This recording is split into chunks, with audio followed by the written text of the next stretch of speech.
Hey everyone, buckle up, because what I'm about to share with you is absolutely insane. So imagine this. My grandpa passed away a few months ago and left me something I never expected, his old countryside farm. At first, I thought it'd just be a peaceful little getaway, a place with a barn, some fields, maybe even some chickens. But oh no, this story takes a wild turn. When I went to check out the property, I was shocked. I saw construction crews, bulldozers, and brand new homes being built on my land. Turns out, a local HOA, somehow thinking they had the right, had started building an entire neighborhood over what was legally my inheritance. I was furious, confused, and ready to fight back. But just when I thought things couldn't get any crazier, I found something that changed everything. My grandpa, the quiet old man who barely spoke and always had a mysterious twinkle in his eye, had left behind more than just farmland. Deep in the woods, hidden under an old trapdoor, I discovered a secret system. Not just a bunker, but a series of traps he had set up decades ago. And let me tell you, those builders, that HOA, they walked straight into it. So stay with me, because in this video, I'm going to reveal how my grandpa's secret plan turned the tables, what happened when the HOA realized they were trespassing on a war zone, and how I ended up not just saving my land, but exposing a scandal that goes way deeper than just some illegal houses. Trust me, you're going to want to hear every second of this. It was a lazy Saturday morning. I was half asleep, sipping coffee, thinking about maybe fixing the old barn doors, when suddenly my phone rang. It was my neighbor, Mr. Jenkins, a sweet old guy who's lived next door to the farm for decades. But this time, his voice was shaking with panic. He said, "You need to come here. Right now, they're tearing up your grandpa's land. I swear, they've got bulldozers and everything." I jumped out of my chair, heart pounding. I thought maybe it was a mistake. Maybe they were working on the wrong property or just clearing brush. But when I got there, my jaw hit the floor. The fields where I used to chase fireflies as a kid were completely torn up. Massive bulldozers were digging deep into the earth. Trucks were lined up. There were metal fences, cement mixers, even a guy with a clipboard yelling into a walkie-talkie. And the worst part? Huge banners flapping in the wind that read, "Coming soon, Sunny Pines, Luxury Homes, Phase 1. I couldn't believe what I was seeing. My grandpa's peaceful farm was being erased like it never existed. No notice, no permission, nothing. And then I saw her, strutting through the chaos in her high heels like she owned the place. Diane Reynolds, the self-proclaimed queen of the HOA, perfectly polished, holding a tablet, surrounded by a bunch of guys in polo shirts. I stormed up to her and demanded answers. She didn't even flinch. She said with this fake polite smile, "Oh, we purchased this land months ago. Everything's been cleared legally." Legally? My blood boiled. I told her straight. That land was never sold. My grandfather left it to me. I have the deed. She smirked. "Well, then I suggest you take it up with your lawyer." And just like that, she turned and walked away like I was some stranger crashing a garden party. But little did Diane know, my grandpa had left behind something that would make her wish she'd never set foot on our land. Stick around, because what happened next sent shockwaves through that entire HOA, and it all started with a noise coming from the old barn. As I stood in the underground room beneath the barn, surrounded by the dust of decades and the hum of secrets long buried, I noticed something odd in the corner. A small wooden box, weathered and worn, tucked behind a shelf of old fertilizer bags and tangled wires. It didn't look like much at first, just an old keepsake box. But as soon as I touched it, I knew it was important. The initials JR, my grandpa's, were carved into the lid. I opened it slowly. Inside were two things: a bundle of rolled up papers tied with a faded leather string, and a sealed envelope, yellowed with age, addressed simply, "To my grandson, when the day comes." I sat down right there on the cold cement floor, heart racing, and opened the letter with trembling hands. It read, If you're reading this, then someone's trying to take what's ours. Don't believe what they tell you. They're liars. Every last one of them. They'll wave papers and talk big words, but they're bluffing. I left behind the truth. Look at the maps. Follow the markers. You will find the real boundaries, not the ones they drew, but the ones the law still recognizes. And when you do, you will realize they're standing on our land. I immediately unrolled the old maps. My grandpa had clearly done his homework. Topographical drawings, official-looking stamps, coordinates, and red markings outlining our property. But that's where things got crazy. I pulled up the recent HOA development plans on my phone, the ones posted on their website. I compared the two. The Sunny Pines blueprint overlapped deeply into our rightful land. We're not talking about a few feet here and there. I mean entire blocks of homes. Even the HOA clubhouse, the so-called headquarters where they held all their smug meetings, was smack dab in the middle of our property. That clubhouse, mine, all their legal paperwork, worthless. They had either been duped by a shady developer or were in on the fraud themselves. Suddenly, it wasn't just about saving my grandpa's farm. This was now about exposing a massive lie, one that could bring their entire operation crashing down. And you better believe I wasn't going to stay quiet, because next, I was going to the county office, and Diane Reynolds, she was about to have the worst meeting of her life. Stay tuned, because what happens next is absolutely legendary. Just when I thought I had the upper hand, armed with my grandpa's maps and the truth about the land boundaries, the HOA decided to show their true colors. And let me tell you, they didn't come to play fair. It started the very next morning. I tried to drive out to run errands and head to the county office, but something was wrong. As I pulled up to the edge of the farm's long gravel driveway, I slammed on the brakes. My path was completely blocked. Concrete barriers, 2 of them, huge blocks positioned at the entrance like I was living in some kind of prison. Not only that, but 2 big black pickup trucks were parked sideways just beyond them, with private security guards leaning against the doors, arms crossed and wearing sunglasses like they were in a movie. These weren't police. They were hired muscle. I stepped out and asked what was going on. One of them just pointed at a laminated paper taped to one of the barriers. It was a notice of safety concern issued by the HOA, not the city, not the county, the HOA. It claimed my driveway was a hazard and was being temporarily sealed pending further investigation. They were trying to trap me on my own land. But that wasn't even the worst of it. Over the next 2 days, I started receiving letters, dozens of them, stuffed in my mailbox, taped to my fence, even shoved under my front door. Each one stamped with the Sunny Pines HOA logo, and each more outrageous than the last. Noise violation, $450 fine.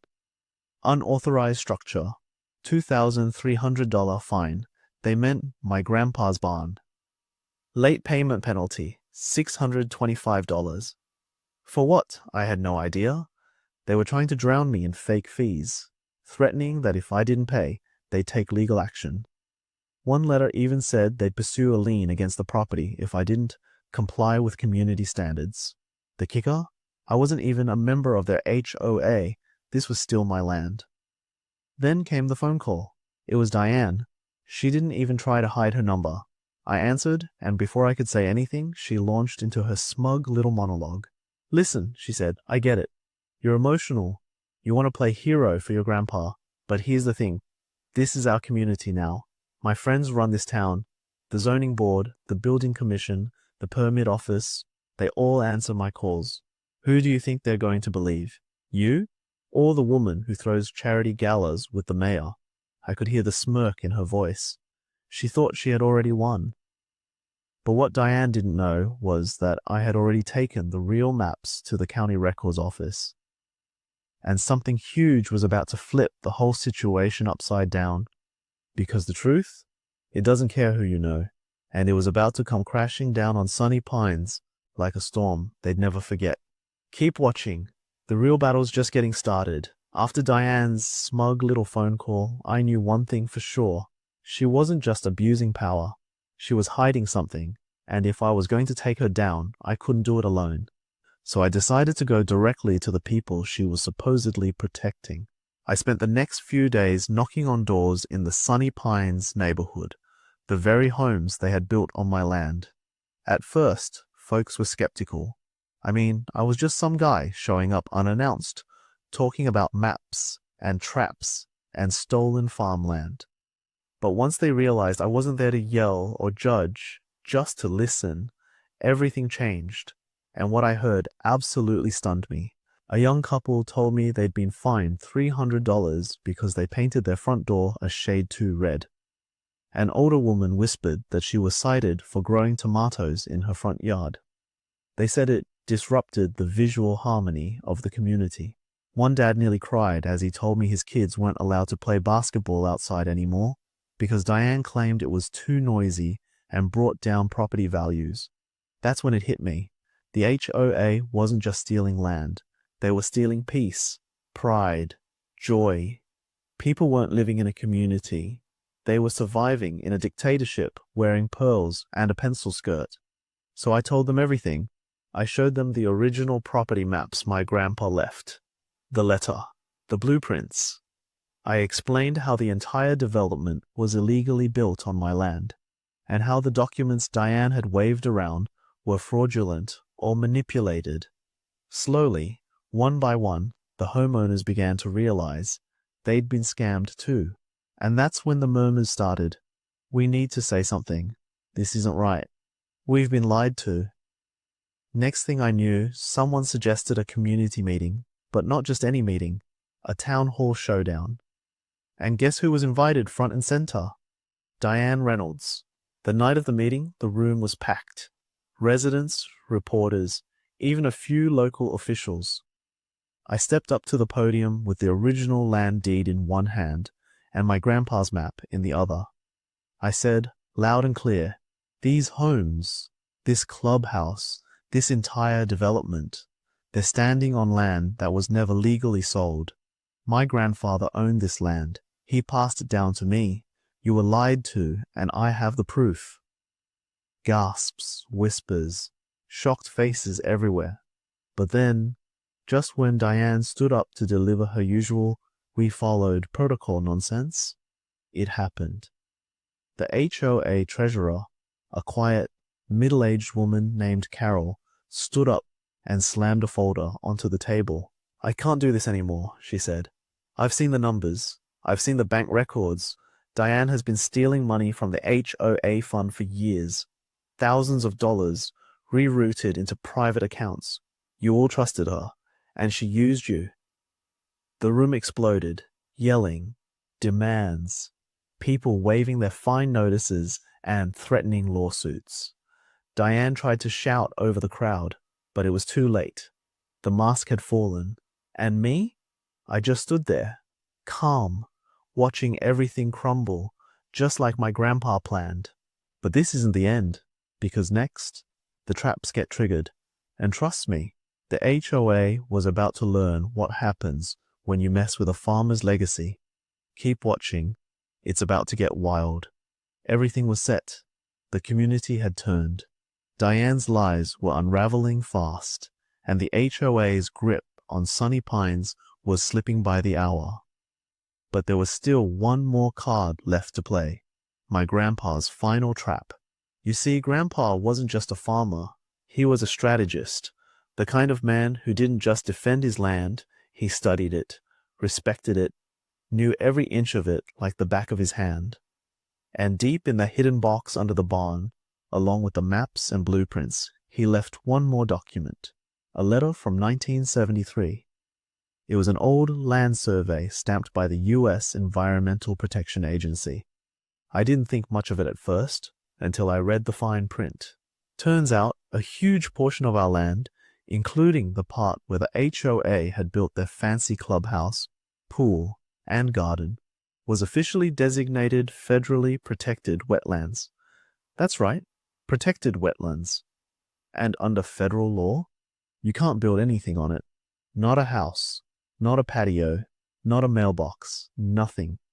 Suddenly, it wasn't just a property dispute, it was a federal crime.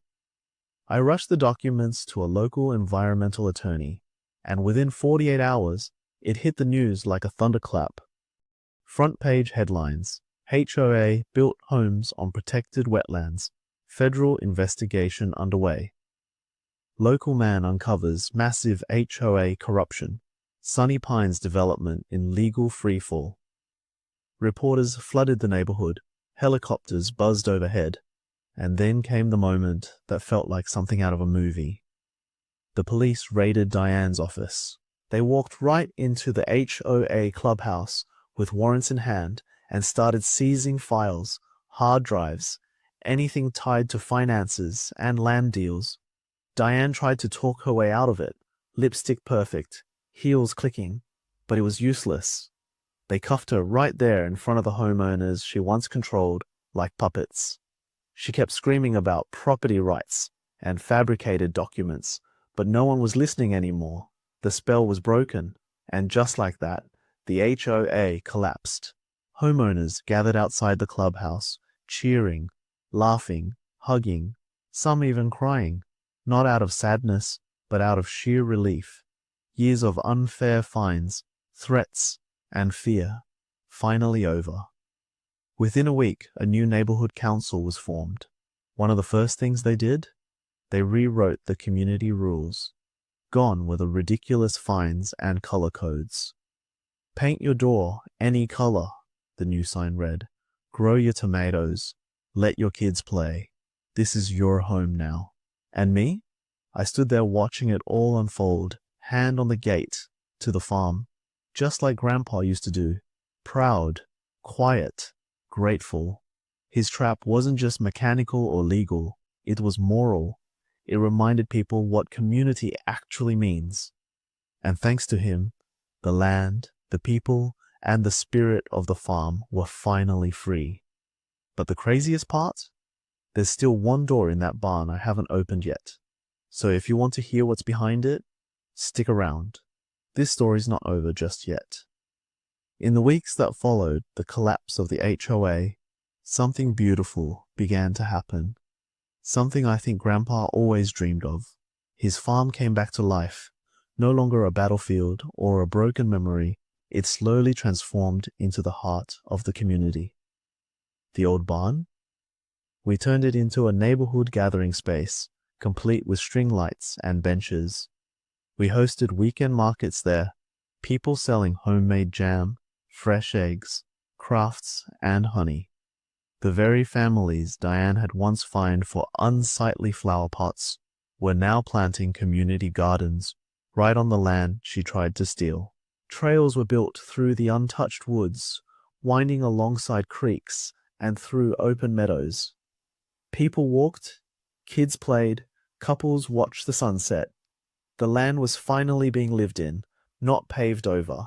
And the best part, no more bullies, no more bogus fines, no more power trips. Just neighbors, helping neighbors. It was exactly what Grandpa would have wanted. But while the land healed, Diane's karma was just beginning. After the police raid and the massive pile of evidence that surfaced, including the leaked HOA bank records, her personal wire transfers, and the environmental violation, the legal system moved fast. She was hit with federal fines, lawsuits from homeowners, and fraud charges. Her personal fortune drained, her status in the town destroyed, her precious mansion with the marble staircase and the imported Italian tiles seized and auctioned off. And here's the jaw-dropping kicker. As the lawyers reviewed ownership records and surveyed land boundaries, guess what they discovered? Diane's house? Yep, built right on top of my land. That smug, custom-designed McMansion where she plotted all her schemes. She was living on the very soil she tried to steal from my family. And just like that, poof, she was evicted. But on the very last page, he wrote something that stopped me cold. Developers came once in '86, thought they could push an old farmer around, fought him off, knew they'd be back, knew I might not be here to stop him next time. So I left the land in your hands. I knew you'd finish the job. Grandpa, I just sat there in silence, rain tapping on the tin roof above me, holding that page like it was gold. I didn't just win a fight. I honored a legacy. And now, because of Grandpa, this land, our land, will never be bullied again. So after everything, the lies, the fines, the threats, the traps, the takedown, and the truth bombs, you're probably wondering, what's the lesson here? Let me tell you. First off, fight smart. You don't always need to yell louder. Sometimes you just need to know your rights, dig into the details, and trust the truth to win out. My grandpa didn't leave me weapons. He left me knowledge. And that was more powerful than anything Diane ever had. Second, trust family. Even from beyond the grave, my grandpa had my back. He knew I'd face this battle, and he made sure I was ready. Whether it's a handwritten journal, an old land deed, or just the stories you grew up hearing, don't ignore your roots. They're often stronger than you think. Third, and this one's huge, always read the fine print. Whether you're buying land, joining a neighborhood, or just signing up for something online, read it.